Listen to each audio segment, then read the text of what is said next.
اعوذ باللہ من الشیطان الرجیم بسم اللہ الرحمن الرحیم الحمد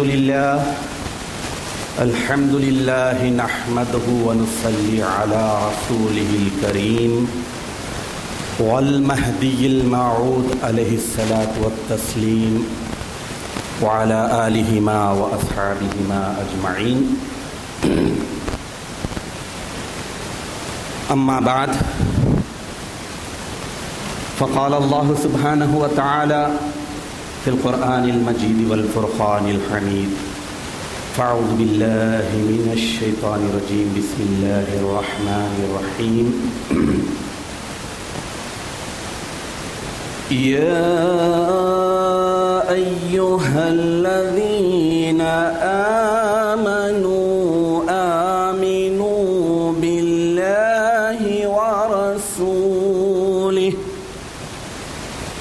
آخری سورہ نساء آیت نمبر 136.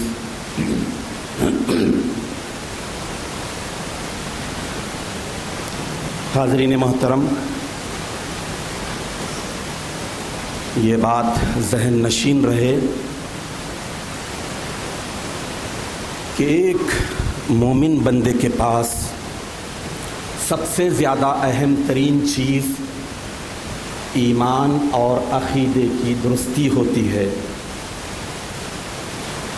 اور جب کسی مومن بندے کا ایمان اور عقیدہ درست ہوتا ہے تو اس کا لازمی نتیجہ یہ ہوتا ہے کہ وہ عقیدت میں بھی بے لاگ، پاک صاف اور نکھرا اور ستھرا ہوتا ہے. یعنی جس ذات پر ایمان لانے کا حکم ہے اس ذات کی ہر بات پر بھی اسی وقت آدمی پوری عقیدت محبت کے ساتھ عمل کرے گا جبکہ اس ذات پر اس کا ایمان سچا ہو، پکا ہو اور مضبوط تر ہو. سورہ نساء آیت نمبر 136 میں اللہ تعالیٰ ایمان والوں کو حکم دے رہے ہیں، لوگوں کو نہیں، مخلوق کو نہیں، کافروں کو، منافقوں کو نہیں، بلکہ یا ایھا الذین آمنو، اے وہ لوگوں جو ایمان والے ہیں، آمنو، ایمان لاؤ. ایمان والے پھر کیا ایمان لائے؟ آمنو باللہ ورسولہ والکتاب الذی نزل علی رسولہ والکتاب الذی انزل من قبل. اللہ تعالیٰ یہ بتا رہے ہیں کہ ایمان والو تم اللہ پر اور اس کے رسول پر ایمان لاؤ، اور اس کتاب پر جس کو ہم نے اپنے رسول پر نازل کیا ہے، اور اس سے پہلے کی بھی کتاب پر. تو اس آیت شریفہ سے یہ بات معلوم ہو رہی ہے کہ بنیادی فرائض میں سے یہ بات داخل ہے کہ آدمی کا ایمان سچا اور پکا ہو، عقیدہ بھی درست ہو اور عقیدت بھی درست ہو. جہاں عقیدہ پاک اور صاف ہوگا وہیں پر عقیدت اور محبت بھی ہوگی. محمد کی محبت دین حق کی شرط اول ہے، اسی میں ہو خامی تو سب کچھ نامکمل. تو حضور اکرم نبی مکرم صلی اللہ تعالیٰ علیہ وسلم یہ بشارت دے دیے تھے، قیامت تک جو باتیں پیش آنے والی ہیں ان میں یہ بات بھی بتا دیے تھے کہ ایمانیات میں یہ بات داخل ہے کہ وسط امت میں میری ہی نسل سے، میری ہی اولاد سے ایک ہستی آئے گی جس کے اخلاق میرے اخلاق جیسے، جس کا نام میرے نام جیسا، جس کے ماں باپ کا نام میرے ماں باپ کے نام جیسا، یعنی ساری تفصیلات کو بیان کر دیا. اس کے بعد وہ ہستی سن 847 ہجری کو تولد پاتی ہے، اس دنیا میں آتی ہے، اور سن 910 ہجری میں آپ کا وصال ہوتا ہے. اس وقت تک مہدی موعود علیہ الصلاۃ والتسلیم کی 62 سالہ زندگی میں ہزاروں لاکھوں ایسے معجزات واقعات ہیں جس کی وجہ سے یہ بات قطعیت کے ساتھ طے ہو چکی ہے کہ اب کوئی مہدی آنے والا نہیں. سید محمد جیون پوری ابن سید عبداللہ وہ بی بی آمنہ جیون پوری ہی مہدی آخر الزمان ہے، اور اس مہدی آخر الزمان نے پوری تفصیل کے ساتھ، صراحت کے ساتھ یہ بات بتا دی کہ میری مہدیت کی حقانیت کی آخری دلیل اور حجت یہ ہے کہ بھائی سید خود میر بندہ جو کچھ کہتا ہے اللہ کے حکم سے کہتا ہے. بندہ جیسے کچھ تفصیل بتا رہا ہے اس کے مطابق اگر شہادت ایک مخصوصہ کا واقعہ ہو تو سمجھنا کہ بندہ مہدی موعود تھا، اور اگر ایسا نہ ہو تو سمجھنا کہ بندہ مفتری علی اللہ، اللہ پر بہتان باندھنے والا، جھوٹ بولنے والا تھا. تو مہدی موعود برحق علیہ الصلاۃ والتسلیم کے وصال مبارک کے ٹھیک 20 برس کے بعد یہ شہادت مخصوصہ کا واقعہ ہوتا ہے، جیسا کہ مہدی علیہ السلام نے تفصیل کے ساتھ پوری صراحت کے ساتھ جیسے ایک شخص اس واقعے کے وقت موجود رہتا ہے اور واقعے کی ہر چھوٹی بڑی چیز کو، جز اور کل کو جس طرح واقعہ ہو رہا ہے بیان کرتا ہے. تو یہ مہدی علیہ السلام کے خلیفۃ اللہ ہونے کی کھلی دلیل تھی کہ آپ نے 20 سال بعد، وصال کے 20 سال بعد ہونے والے واقعے کو جو بیان فرمایا، 20 سال کے بعد واقعہ منون پورا ہوا. تو اب اس واقعے کے اخو پذیر ہونے سے پہلے حضرت بندگی میاں سیدنا شاہ خود میر صدیقی ولایت حامل بار امانت رضی اللہ تعالیٰ عنہ نے جوش ایمانی کو بڑھانے کے لیے، جذب شہادت کو اور بھڑکانے کے لیے 2 جماعتوں میں، مومنوں کی 2 جماعت کو ایک بہت ہی سوبر، جو ہندوستان، ایران، توران، عراق وغیرہ اور عرب ممالک میں یہ بہت ہی معتبر کھیل شمار کیا جاتا تھا، جس میں صرف اور صرف قوت آزمائی، زور آزمائی، کس میں کتنا ہے دم، یہ دیکھنے کے لیے کیا جاتا تھا. اس میں کوئی ضرر، نقصان، مد مقابل کی اہانت نہیں ہوتی تھی، توہین نہیں ہوتی تھی، صرف زور آزمائی.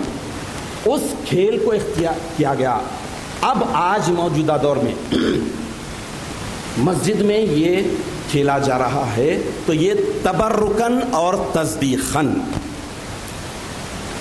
یعنی وہ پاکان خدا کے اس عمل کی یاد میں ہم ذکر اللہ کے ساتھ پاکان خدا کی پاک سیرتوں کو پیش نظر رکھتے ہوئے وہ عمل صرف کر رہے ہیں، نہ کھیل ہو رہا ہے. یہ بات ذہن سے نکال دیجئے کہ یہ کھیل نہیں ہے، یہ پاکان خدا کے عمل کی تخلید ہے، تقدیس ہے، یاد کی جا رہی ہے.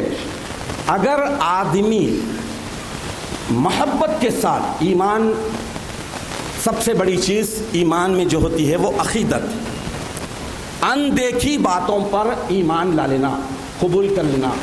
آج پورے 1450 برس سے کم از کم پابندی کے ساتھ مسجد حرام کے حدود میں ہی وہ عمل ہو رہا ہے جو آج کے مادی نظرے سے اگر سوچتے ہیں، اور اگر کوئی مخالف اسلام یہ سوال کرتا ہے کہ یہ اسلام کے مرکز میں مکہ المکرمہ کے حدود میں مسجد حرام میں صحیح کے نام پر، جبکہ آج کوئی ماں تڑپ نہیں رہی ہے، کوئی بچہ بلک نہیں رہا ہے، کوئی پیاسا نہیں ہے، پھر یہ عمل کیوں کیا جا رہا ہے؟ حدود حرم میں ہی شامل اور داخل چھوٹا شیطان، درمیانی شیطان، بڑے شیطان کے اسٹرکچر بنا دیے گئے ہیں، علامتیں، نشانیاں بنا دی گئی ہیں. وہاں پر 7 کنکریاں مارنا قرار دے دیا گیا. یہ ارکان حج میں ضروری ہے، اگر کوئی کر نہیں سکتا تو اپنے نائب کو مقرر کرنے کا حکم ہے. لیکن ایک انسان اگر مادہ پرست ہو، جس کے پاس محبت نہ ہو، عشق نہ ہو اللہ کے ساتھ، اللہ کے رسول کے ساتھ، اللہ والوں کے ساتھ، تو پھر ایسا شخص عقل سے سوچنے لگ جائے گا، عقل سے کیلکولیٹ کرنے لگ جائے گا. اسی لیے اس آیت شریفہ میں یہ بات بتا دی گئی کہ ایمان والو، ایمان لاؤ اللہ پر، اس کے رسول پر. سوچنا نہیں، ظاہر میں باطن میں، ہر چیز میں. کوئی چیز عقل کے خلاف ہے، لیکن قرآن، اللہ کا رسول، اللہ کا خلیفہ حکم دے رہا ہے بلا چوں و چرا بغیر کسی آبجیکشن اور کوشچن کے اسے قبول کر لینا ہی ایمان ہے۔ سوال اگر کرتے ہیں تو پھر ذالک الکتاب لا ریب فیہ پر عمل نہیں ہو رہا ہے۔ اور شک، شبہ، کنفیوژن، یہ ایسی بیماریاں ہیں جو انسان کے جسم کو تو پھلاتے ہیں لیکن اس کی روح کو مردہ کر دیتے ہیں۔ اس کی روح ختم ہو جاتی ہے اور اس کا جسم پھولنے لگتا ہے، اس کا مال، دولت، دنیا سب کچھ پھولنے پھلنے لگتی ہے۔ لیکن قرآن یہ حکم دیتا ہے کہ تم روح کی بخشش، روح کی زندگی، روح کے جلائی کے لیے کوئی کام کرو۔ تو جتنے فرائض ہیں، جتنے واجبات ہیں، یہ سب روح کو زندہ رکھنے والے ہیں، روح کو زندگی بخشنے والے ہیں۔ تو کوئی بھی عمل پاکان خدا کا جب ہوتا ہے، اللہ سبحانہ و تعالیٰ بی بی ہاجرہ کے اس دوڑ کو جو 7 چکر کیے جاتے ہیں، اس وقت تک کسی محرم کا عمرہ قطعی طور پر ہو ہی نہیں سکتا جب تک کہ وہ 7 چکر نہ کرے، اور مرد ہونے کی حیثیت سے اس مخصوص حصے میں تھوڑا عام چال سے ہٹ کر اچھل کر چلنے کا حکم ہے، اور عورت کو سادی چال چلنے کا حکم ہے۔ اگر چل نہیں سکتے ویل چیئر پر جانا ہے، لیکن سعی کا مطلب ہی کوشش ہے۔ آج بتائیے کہ کون سی چیز کی کوشش کرنا ہے؟ کیا وہاں پانی کی کمی ہے؟ کوئی بچہ تڑپ رہا ہے؟ نہیں، ایک نبی اللہ کی اہلیہ کا عمل اللہ تعالیٰ کو اتنا بھا گیا کہ قیامت تک کے لیے اسے اللہ تعالیٰ نے لازم قرار دے دیا، عمرہ کرنے والوں کے لیے اور حج کرنے والوں کے لیے۔ تو اب آپ بتائیے کہ اگر مادہ پرست آج یہ سوال کرتے ہیں کہ مسجدوں میں کبڈی کھیلی جاتی ہے، یہ کبڈی کی بحریہ قرار دی جاتی ہے، تو ایسا نہیں ہے، یہ پاکان خدا کا عمل ہے۔ اللہ تعالیٰ اپنے مقدس بندوں کے ہر عمل کو پسند کرتا ہے، ہر عمل کو پسند کرتا ہے، اور یہ تو وہ اولین مومنین کا عمل ہے جنہوں نے اپنے لڑکپن میں ہی اللہ کو دیکھنے کا ایسا شوق، ایسا عشق لے کے پھرا کہ 6 برس کے بندگی میں شاہ خرمی رضی اللہ تعالیٰ عنہ سے لوگوں نے سوال کیا کہ آپ کے باپ میاں سید موسیٰ کی جاگیر آپ کے حوالے کی جاتی ہے، تو آپ کہتے ہیں کہ ہم نوکری چاکری نہیں کریں گے، ہم تو اپنی نوکری چاکری اپنے صاحب کی کرتے ہیں۔ یعنی اللہ رب العالمین 6 سال کی عمر، معیار دیکھیے، ان کا گریڈ دیکھیے، ان کی سوچ دیکھیے، یہ تو اولین مومنین تھے، اللہ کو دیکھنے اور دکھانے والے۔ تو ایسی ہستی کا عمل ہو رہا ہے۔ جب دوسرے دن شہادت ہونے والی ہے، آپ یہ کہہ رہے ہیں کہ جو کوئی کہتا ہے کہ اینل کی فوج دائرے کے قریب آ گئی ہے تو میں اس کا منہ مصری کے ڈلیوں سے بھر دیتا ہوں، تو وہ کون سا جذبہ ہے، وہ کون سا شوق ہے بتائیے آپ، جبکہ آپ شہادت مخصوصہ سے پہلے ہی ان سارے حضرات کرام کی لسٹ باضابطہ، یہ تاریخ انسانیت کی بے نظیر بے مثال شہادت مخصوصہ ہے، ایسی شہادت کی کوئی دنیا میں نظیر ہی پیش نہیں کی جا سکتی، کل آنے والا وقت کوئی نہیں دیکھا، لیکن یہ اولین مومنین تھے، خلیفۃ اللہ کے خلیفے تھے، خلیفۃ اللہ سے عشق ایسا تھا، عقیدت ایسی تھی، محبت ایسی تھی، اللہ تعالیٰ آپ پر ظاہر کر دیا، تو آپ نے اس لسٹ کو مرتب کر دیا جو شہید ہونے والے ہیں، اور شہید ہونے والوں میں ایسے بھی حضرات اکرام شامل تھے جو کبڈی کے اس کھیل کے وقت بھی موجود نہیں تھے، اور ان لوگوں کی بھی فہرست بتا دی گئی تھی جو زخمی ہو جائیں گے، غازی ہوں گے، جو اس وقت بھی موجود نہیں تھے، لیکن اللہ تعالیٰ انہیں بھیج دیا۔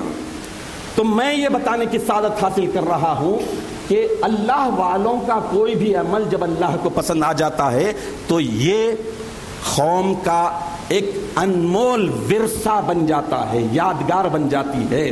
تو یہ آج کے دن جو عمل کیا جا رہا ہے، آج آپ بتائیے شیطان کو پہلے پہچانتا کون ہے؟ حضرت ابراہیم علیہ الصلوۃ والتسلیم پہلی مرتبہ جب دیکھے، خلیل اللہ ہیں، اللہ کے ایسے مقدس ترین اولو العزم نبی، اتنی بڑی بڑی آزمائشوں سے گزرے ہیں، وہ جب اپنے بیٹے کو ذبح کرنے جا رہے ہیں تو اس وقت شیطان آتا ہے، بھڑکانے جاتا ہے، ورغلانے جاتا ہے، باپ کی محبت اجاگر کرنے کی کوشش کرتا ہے، تو آپ منہ پھیر لیتے ہیں، اس پر کنکریاں مارتے، چھوٹا شیطان بڑا شیطان. آج میں یہ سوال کرتا ہوں کہ کیا وہاں پر چھوٹا شیطان ہے, درمیانی شیطان ہے, بڑا شیطان ہے؟ آج کے دور میں تو ہر شخص, ہر انسان شیطان بنا ہوا. مہدی علیہ السلام ارشاد فرماتے ہیں کہ انسان کے 4 دشمن ہیں. 2 ایسے ہیں جس پر انسان کو قابو ہے, چھوڑ سکتا ہے. 2 ایسے ہیں جس پر انسان کو قابو نہیں, وہ چھوڑ نہیں سکتا, اللہ کی مدد کا طلبگار بن سکتا ہے. 2 وہ جو چھوڑ سکتا ہے, مخلوق اور دنیا. ایک دنیا, ایک مخلوق. انسان اگر چاہے تو مخلوق سے بھی کنارہ کش ہو جائے گا, عزلت خلق اختیار کر لے گا, دنیا کو بھی چھوڑ دے گا, ترک کر لے گا اور دنیا بنانے والی کی طرف موڑ لے گا.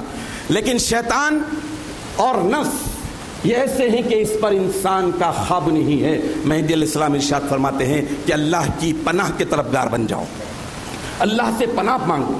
تو اب آج کے دور میں کون انسان ایسا ہے جو شیطان کو پہچانے, کنکریاں مارے؟ لیکن آج جب ہم حج کرنے جاتے ہیں, اگر کوئی زنانہ وہاں تک نہیں جا رہا ہے تو اپنا نائب مقرر کرے گا. اگر کنکریاں 3 دن نہیں ماری جاتی ہیں تو ایسی صورت میں دم لازم آتا ہے, اور دم دینا حج کو نقص والا بنا دیتا ہے. اور آج خیر اگر آج دیکھ لیتے ہیں تو بہت سارے ایسے خرافات بڑے بڑے فرائض اسلام میں داخل ہو گئے ہیں کہ بہت سارے لوگ وقوف عرفات کے میدان میں ٹھہرے اور اس کے بعد نکل گئے اپنے اپنے ملک. کنکریاں مارنا, کسی کو دیا نہیں دیا, ایسا نہیں. لیکن اللہ کے رسول کا عمل کیا تھا؟ اب آج بتائیے کہ کئی فلور کا ہو گیا ہے شیطان کو کنکریاں مارنے کا. جس وقت ہم 92 میں گئے تھے اس وقت سنگل فلور تھا, ایک ہی فلور. اب آج کئی فلور کا ہو گیا ہے. تو کیا وہ علامت, وہ نشانی, وہ مقام کس سے منسوب ہے؟ غور طلب بات ہے, کس سے منسوب ہے؟ شیطان سے. لیکن حکم کیا ہے کہ وہاں پر کنکریاں ماری جائے, اس وقت تک حج نہیں ہوگا. 10, 11 اور 12 ذی الحجہ کو کنکریاں اپنی طرف سے ہر شخص 7 کنکریاں مارے. اگر نہیں مار سکتا ہے تو نائب مقرر کرے اور اپنے 21 کنکریاں اسے دے. تو اب یہی بات دیکھ لیجئے کہ وہ جو شیطان کے مارنے کی جگہ ہے, نشانیاں ہے, علامت ہے, کہاں ہے؟ حدود حرم میں ہے. حدود حرم کا جو ایریا ہے جہاں پر نان مسلم کا داخلہ ممنوع ہے, اگر نان مسلم جاتا ہے تو اس کا سر قلم کر دیا جاتا ہے. لیکن وہاں پر بھی یہ عمل ہو رہا ہے. تو جو آج کی پوش دنیا کے ہے, آج کے مادیت کی اینک لگا کر دیکھتے ہیں, جو ٹولز کے غلام ہیں, اگر وہ یہ کہتے ہیں اسلام کے اس رکن پر ریمارک کرتے ہیں تو آپ کیا جواب دیں گے؟ ہم یہی کہیں گے کہ اللہ کے نبی کا حکم تھا. ہمارا عقیدہ اور عقیدت اس بات کو قطعی طور پر نہیں قبول کرتا کہ دنیا کچھ بھی سمجھ لے, ہمیں وہ عمل کرنا ہے, بہرحال کرنا ہے, اس وقت تک حج نہیں ہو سکتا. تو یہ پاکان خدا کا عمل تھا جو آج ہم بطور کھیل نہیں بلکہ تقدیس کے طور پر, تبرک کے طور پر برکت حاصل کرنے کے لیے ان پاکان خدا کو بندگی. میاں سیدنا شاہ خرمی صدیق ولایت رضی اللہ تعالیٰ عنہ دائرے کے ہی ان بندوں کو جو فخر و فاخر میں تھے, جو ذکر میں مشغول تھے, انہیں اٹھایا, 2 جماعتوں میں تقسیم کیا. ایک جماعت کا لیڈر حضرت بندگی میاں شہاب الحق رضی اللہ تعالیٰ عنہ کو بنایا, اور دوسرے جماعت کا لیڈر بندگی میاں سید جلال رضی اللہ تعالیٰ عنہ کو بنایا. اس کے بعد بندگی ملک الہداد خلیفہ گرو رضی اللہ تعالیٰ عنہ کو حکم دیا کہ تم شہاب الحق کی طرف چلے جاؤ, سید شہاب الدین کی طرف چلے جاؤ, اور بندہ سید جلال کی طرف رہے گا. اس کے بعد زور آزمائی ہوئی. تو یہ سب جو ہوا کس وجہ سے ہوا؟ آپ کو صرف ایک نقل شریف انصاف نامہ باب 8 کی رکھتے چلوں گا تو معلوم ہوگا کہ اللہ والوں کا ہر عمل بظاہر دکھنے میں کھیل نظر آ رہا ہے, لیکن کتنا اللہ کو بھاتا تھا, کتنا پسند آتا تھا. مہدی علیہ الصلوۃ والتسلیم ارشاد فرماتے ہیں کہ جو لوگ گجرات سے ہجرت کر کے خراسان کی طرف جاتے ہیں, ان کا حالت سفر میں, یہ نقل بڑی اہم ترین ہے, اس سے ہمیں یہ بات معلوم ہوتی جو دائرے کا نظام تھا, دائرے کی جو زندگیاں تھی, اور جس کی وجہ سے, جس کی برکت سے آج آپ ہم محروم ہو گئے تھے, مختلف قسم کے خرافات, بدعات اور رسومات میں ملوث ہو گئے. تو مہدی علیہ السلام اس میں دائرے کی زندگی اور دائرے میں جو بھی عمل کیا جاتا تھا اس کی فضیلت اور اہمیت اور برکت کو ظاہر فرما رہے ہیں۔ آپ ارشاد فرماتے ہیں کہ جو لوگ حجرات سے ہجرت کر کے خراسان کی طرف آئے، ان کا حالت سفر میں ایندھن جمع کرنا، چلانے کی چیزیں لکڑی وغیرہ جمع کرنا، پانی بھر لانا، گھاس کاٹ کے اٹھا لانا، جنگل سے لکڑی لانا، چولہا کھودنا، پانی بھرنا اور کوئی چیز سر پر اٹھا لانا، ایک دوسرے کی مدد کرنا، اور اس کے ساتھ ساتھ جو خاص بات یہ ارشاد فرمائیں کہ بچوں سے پیار کرنا، بیوی بچوں سے محبت کرنا اور ان کے ساتھ کھیلنا، یہ سب کام عمل صالح میں داخل ہے، اس لیے کہ یہ اللہ واسطے کیے جاتے تھے۔ اب بندگی میں شاہ قنوی رضی اللہ تعالیٰ عنہ یہ جو کر رہے ہیں، کل کے دن دور نبوت میں جو جنگ بدر ہوئی تھی، جس وقت مٹھی بھر مسلمان بے سر و سامانی کے عالم میں حق اور باطل میں جنگ ہونے والی تھی، حق کا فیصلہ ہونے والا تھا، باطل نیست و نابود ہونے والا تھا، اور جنگ بدر جو رمضان المبارک میں ہوئی تھی، وہی جنگ بدر ایسی فیصلہ کن اور ٹرننگ پوائنٹ والی تھی کہ جس کے بعد اسلام کا پرچم ہر طرف ہوا۔ اگر جنگ بدر نہیں ہوتی نبوت میں تو پھر اسلام یہاں تک نہیں آتا تھا۔ اس جنگ بدر کی وجہ سے، جس میں صرف مٹھی بھر 313 اولین مومنین ایسے تھے جن کے پاس فخر و فاخر تھا، بے سر و سامانی کے عالم میں تھے، لیکن جذبہ اور جوش ایسا تھا کہ باطل کو نیست و نابود کر لیا، حق اور باطل میں۔ ویسے ہی یہ شہادت مخصوصہ جو بندگی میں شاہ قنوی رضی اللہ تعالیٰ عنہ کے ساتھ ہو رہی ہے، یہ دور ولایت کی جنگ بدر جیسی ہے، اور اس جنگ میں بھی حضرت بندگی میں شاہ قنوی رضی اللہ تعالیٰ عنہ نے جو بھی عمل کیا، اپنے ہی فرزندوں کو 2 جماعتوں میں تقسیم کیا، دائرے کے فقراء کو تقسیم کیا، اور اس کے بعد یہ بتایا کہ کل جب دشمن سے تمہارا سامنا ہو تو تمہارا جذبہ ٹھنڈا نہ پڑنے پائے، تمہارا جوش اور تمہاری گرمی ٹھنڈی نہ پڑنے پائے، لہٰذا آج ایسی زور آزمائی کرو۔ تو لڑنا نہیں تھا بلکہ زور آزمائی کرنا تھا، اور وہ بھی ذکر اللہ کے ساتھ۔ تو یہ پاکان خدا کا عمل تھا۔ پاکان خدا کے عمل کو مسجد ہی میں کیا جاتا ہے۔ اگر اس پر ریمارک کرتے ہیں تو پھر کیا کہیں گے؟ مسجد حرام میں آج نہ پانی کی قلت ہے، نہ کوئی ماں تڑپ رہی ہے۔ اب آپ بتائیے کہ وہ دور کی بات تھی۔ آج اگر کوئی کنفیوژن کا شکار ہے تو میں سوال کرنا چاہتا ہوں کہ آج اسلام کو کہاں پر مصیبت ہے، مسلمانوں کو کہاں دقت ہے؟ آج ہم یہاں روڈ پر ٹھہر کر بھی نماز پڑھ سکتے ہیں، پھر نماز ظہر میں سری کیوں پڑھے؟ کیا کفار کا ڈر ہے؟ نماز اثر کیوں سری پڑھے؟ کیوں پڑھے؟ ہم آج ڈنکے کی چوٹ پر بڑی بڑی صورتیں پڑھیں گے؟ نہیں، اللہ کے رسول کا حکم ہے، جیسا حکم تھا۔ تو ایک مومن کے عقیدہ اور عقیدت کا تقاضا یہ ہے کہ قیامت تک ان باتوں پر عمل کرنا ہے جس پر نبی اللہ نے حکم دیا، جس پر خلیفۃ اللہ نے حکم دیا۔ تو اللہ کے خلیفے نے مسجد میں دائرے میں یہ جو اہتمام کیا تھا، صرف جذب ایمانی کو ابھارنے کے لیے، اور جذب ایمانی کو ابھارنے کے لیے کیا جانے والا عمل آج ہم کھیل کے طور پر نہیں، گیم شو نہیں ہے، یہ ذہنوں سے نکال دیجئے۔ یہ صرف تبرک حاصل کرنے کے لیے، تقدیس حاصل کرنے کے لیے، جس طرح عمرہ ہو ہی نہیں سکتا 7 چکر کی وجہ سے، اور مرد مقررہ جگہ پر تھوڑا اچھل کر نہیں چل سکتا، تو عمرہ نہیں ہوگی، حج بھی نہیں ہوگی۔ تو وہ سعی کیوں کی جا رہی ہے؟ اللہ کے نبی کے اہلیہ محترمہ کا عمل اللہ کو اتنا بھا گیا کہ اللہ تعالیٰ نے امت محمدیہ پر اسے بتا دیا کہ میری بندی کا یہ عمل مجھے بھا گیا، لہذا میں اس عمل کو جاری اور ساری رکھنا چاہتا ہوں۔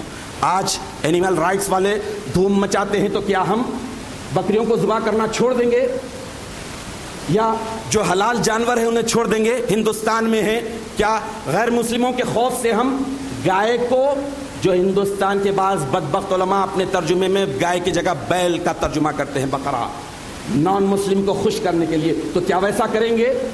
قیامت تک کے لیے جو جانور حلال ہے اسے حلال کرتے رہیں گے۔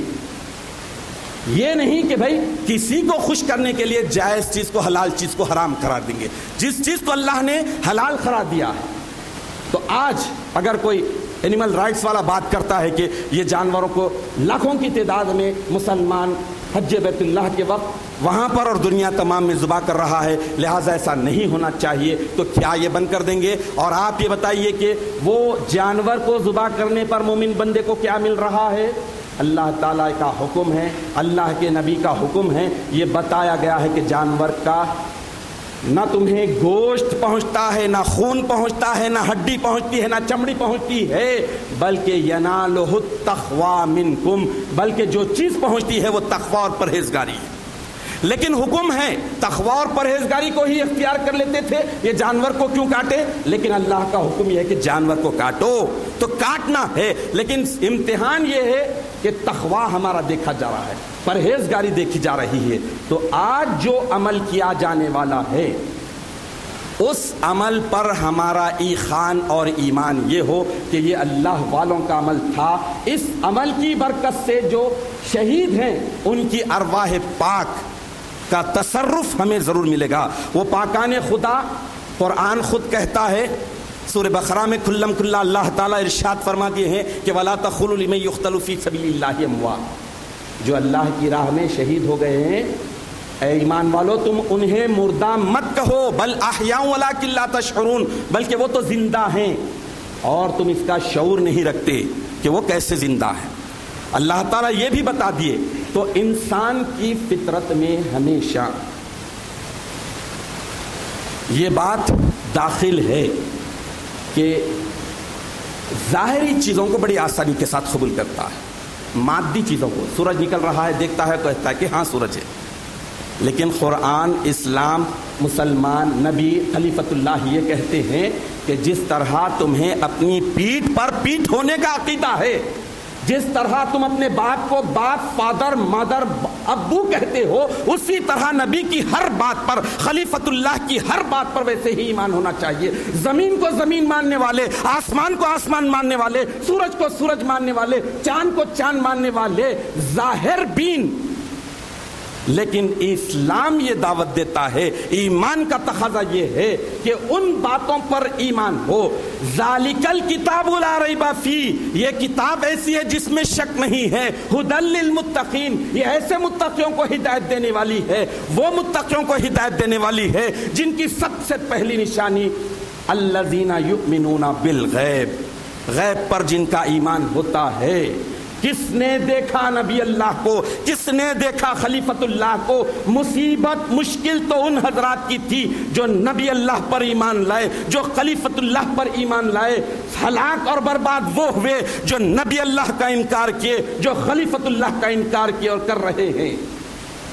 ہمیں تو طفیل میں ملی ہے، تو وہ خلیفۃ اللہ کے خلیفے کے عمل کو جو ہم کر رہے ہیں تو پورے عشق کے ساتھ، پوری عقیدت کے ساتھ، پوری محبت کے ساتھ کرے، جس طرح ہمارا ایمان یہ ہے کہ ہم اللہ پر ایمان لائے، اللہ کے رسول پر ایمان لائے، اللہ کے خلیفہ پر ایمان لائے۔ خلیفۃ اللہ کے خلیفے کا یہ عمل بھی ہمارے ایمان کا امتحان ہے، یہ کھیل نہیں ہے، بلکہ تقدیس کے طور پر کیا جا رہا ہے، برکت کے طور پر کیا جا رہا ہے۔ تو ہمیں ادھر ادھر نہیں دیکھنا، اپنے ایمان کے ساتھ اس عمل کی اہمیت کو مد نظر رکھتے ہوئے صرف اور صرف برکت حاصل کرنا ہے۔ قیامت کتنی دنیا کتنی ماڈرن ہو جائے اور دنیا قیامت کے کتنی قریب ہو جائے، لیکن جو مسلمات ہیں، جو اللہ والوں کے نرالے انداز اور نرالے عمل ہے، وہ قیامت تک اپنے اثر رکھتے ہیں، اپنے اندر اللہ تعالیٰ کے عشق و محبت کے جوہر رکھتے ہیں۔